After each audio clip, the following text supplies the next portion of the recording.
Hello, YouTube viewers. How's it going? Sorry, I'm not on here very consistently. I'm trying to do one of these like at least 2, 3 times a month. But sometimes just don't got a lot of things to say. But what's kind of confusing me right now with the whole Bitcoin narrative is every couple of days I see Michael Saylor buying millions of dollars in Bitcoin. And I'm thinking to myself, wow, soon we're gonna run out. There's like a million more being mined approximately, and that's over the next 20 years, and people are buying thousands of them every day. People with deep pockets. So that brings up two questions. Number one, is there enough Bitcoin to go around? The answer is absolutely not. So if you're sitting there and you don't have any, you have a few things you can do. You can either just forget about Bitcoin and go into something like XRP, HBAR, Ethereum, or even Pudgy Penguins, where your $4,000 or $5,000 investment's going to go super far. You're going to get a lot of coins for now. With Bitcoin, maybe zero point 0.1 is attainable for most people, like $10,000 worth, roughly $15,000 worth. But getting a whole Bitcoin right now, it's at 119,492. It's been bouncing between 118 and 122 because people are taking profits. There's some price suppression going on. The federal government's doing all kinds of things. We really don't know what's happening. The Federal Reserve is going to include Bitcoin and XRP and Ethereum and some things like that in the United States. China has shut down the ability to buy and mine Bitcoin 4 separate times. They're thinking about making their own cryptocurrency, which will not compete with Bitcoin, but that's kind of interesting. So you have a communistic country who's going to say, you can have Bitcoin. Nope, you can't. You can have it. Nope, now you can't. You can have it. Nope, now you can't. And they're going to create their own. And it's just very confusing. So for the people in China, that's got to be very confusing because, a lot of people are buying Bitcoin because they want to get ahead and they want to move forward and they want to grow their wealth, which it has done that. I mean, the last year, Bitcoin is up 103%, and that's versus the S&P 500 and gold, which are, I think, 18 to 25% somewhere in there. So you're getting a 5 times return. But is it going to stay here forever? Bigger numbers, the suppression, 119,000 to go to a million. Your $10,000 is going to become $100,000, which is a lot of money. But Ethereum, if it goes from 4,000 right now to 400,000, holy hell, you're pumping your bags, but it's probably not going to happen. I don't see Ethereum ever going over 16,000, but I've been wrong in the past. XRP is what really excites me. I think I see that at $100 maybe in the next 5 years. So at $3, you can go buy 1,000 of them for $3,000 roughly right now. So if you got that extra money, that's great. So that leads me to my point. So people talk about building your base, and I wholeheartedly agree. You probably shouldn't even be messing with cryptocurrency at all. Dead serious. Don't mess with it at all. Unless you have an emergency fund of 3 to 6 months to protect you if your refrigerator breaks or something happens in your house. Secondarily, you should have about $100,000 of traditional stocks. QQQ, which is the NASDAQ, VOO, which is the S&P 500, $50,000 in each of those, just so you can set that and forget it. And then after that, you can do 10, 15% of any additional investments in cryptocurrency and single stocks. Before you get that base built, you got to be really careful. I mean, you're either going to get really rich accidentally, or you're going to go broke because you're not following solid financial principles. This is not a cryptocurrency podcast, even though I do appreciate the Bitcoin.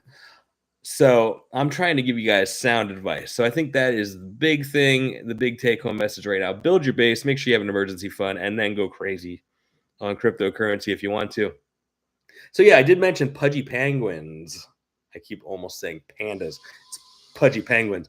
But yeah, they're absolutely nuts right now, cranking. It's going up through the roof, and it's pretty damn cheap.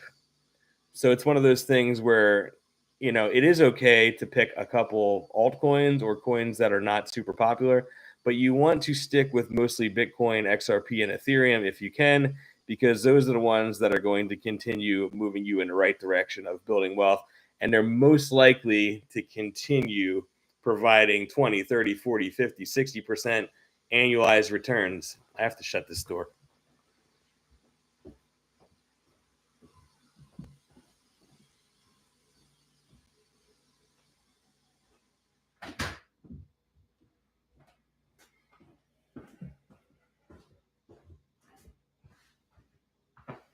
Some crazy noise going on out there. But yeah, you want to make sure you're securing your bag with the things that are most likely to push you forward. $100,000 base, your emergency fund, and then some cryptocurrency.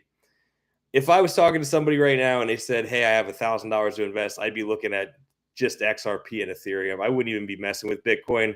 Yeah, it can 10x, but I don't know. Somebody that only has $1,000 going for a 10x return on Bitcoin, it's only going to turn into $10,000. It's not going to change their life. You have a better chance to change your life with XRP right now. Again, I could be wrong. Bitcoin could be $15 million in a couple of years. That's some of the crazy stuff you're hearing in headlines. Avoid the clickbait because there's some crazy stuff out there. There's a guy the other day saying XRP to $1,000 this year. If XRP goes to $1,000 this year, I am retired with $5 million at the end of this year. Totally, I'm done. Like, I'm retired because $5 million, that's enough. You don't need more than that. $5 million will kick off about $250,000 to $500,000 a year. That's more than enough to live off of forever. So if XRP goes to 1,000, you won't be seeing me anymore. Sorry. All right. So on the other side of fear is where your greatest progress is to be made. Think about that. On the other side of fear is where your greatest progress is to be made. Most people are afraid to change their lifestyle. They're afraid to cut back on their living so they can leap into wealth. They're afraid to go to the gym because they might get hurt. They're afraid to ask somebody out because they might say no. On the other side of fear is your greatest progress. So, right now, what I'm doing is I am focused on stress and sleep and steps. 3 S's. I am trying to go to bed earlier. I am trying to sleep longer. And so far, I've been getting an extra 30 minutes for the past 11 days on average, and I feel much better. Stress, that extra sleep is bringing the stress levels down. Try not to let things bother me anymore. And I'm doing extra steps. I'm trying to get that 8 to 10,000 steps per day. The thing is, we make excuses. It's easy to make excuses. I know I make excuses. I say, man, I could probably quit drinking, my 6 to 10 drinks per week, and I'd probably be in better health. But at the end of the day, I like beer, and beer is kind of a hobby for me. It's not like I'm sitting here getting drunk.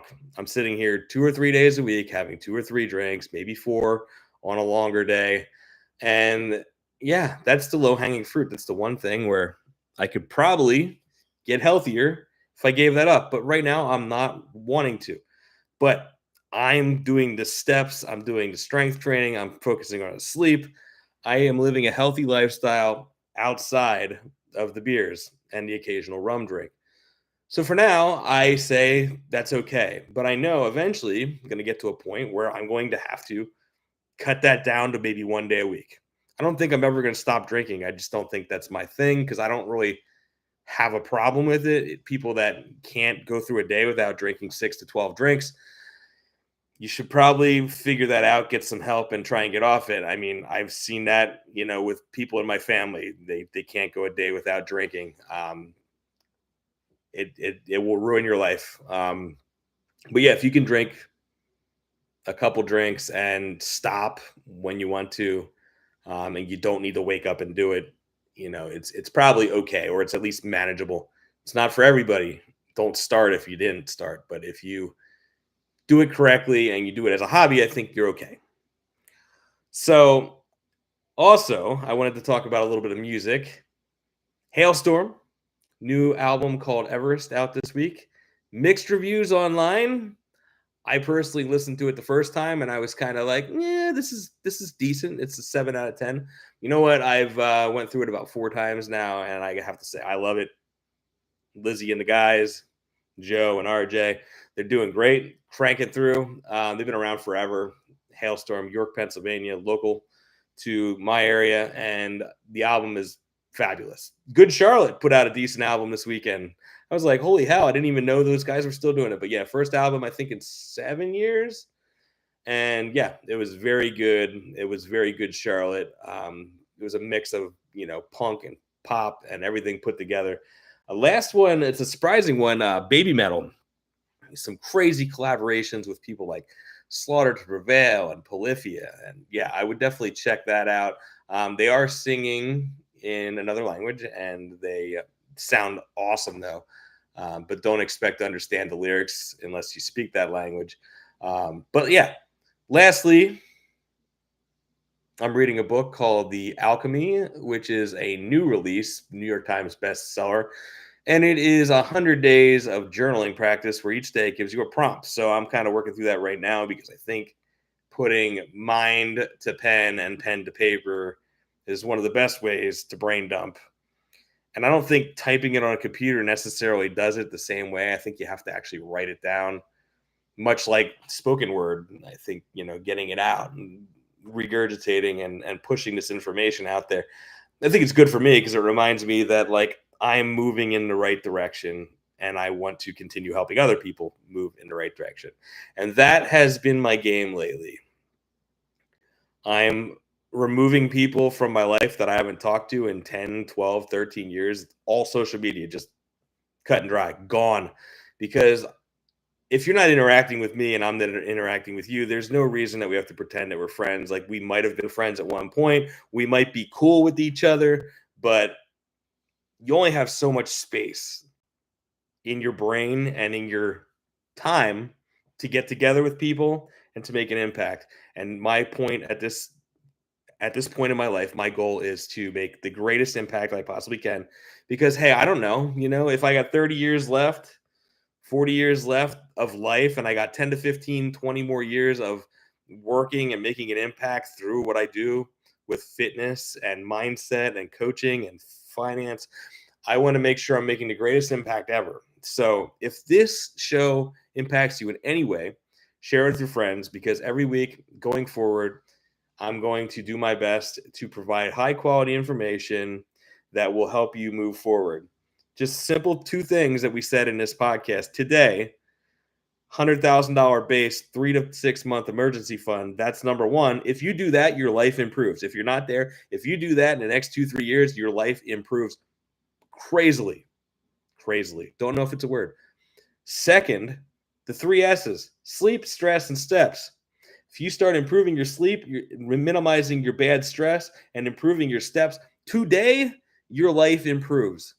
So in 13 minutes, you have 2 things to work on if you're not currently doing those. Next time, I will give you some more. Go listen to that Halestorm album. Buy yourself some Bitcoin, XRP, but make sure you have that $100,000 base going. And you know what? Be a good person. Be nice to people. Like I said, getting rid of people on social media that I haven't talked to in a long time, but that's okay because they're not an active participant in my life. Doesn't mean I'm going to be mean to them when I see them walking down the street. Doesn't mean that there's any ill will. It's just you got to move on from things that aren't pushing us forward.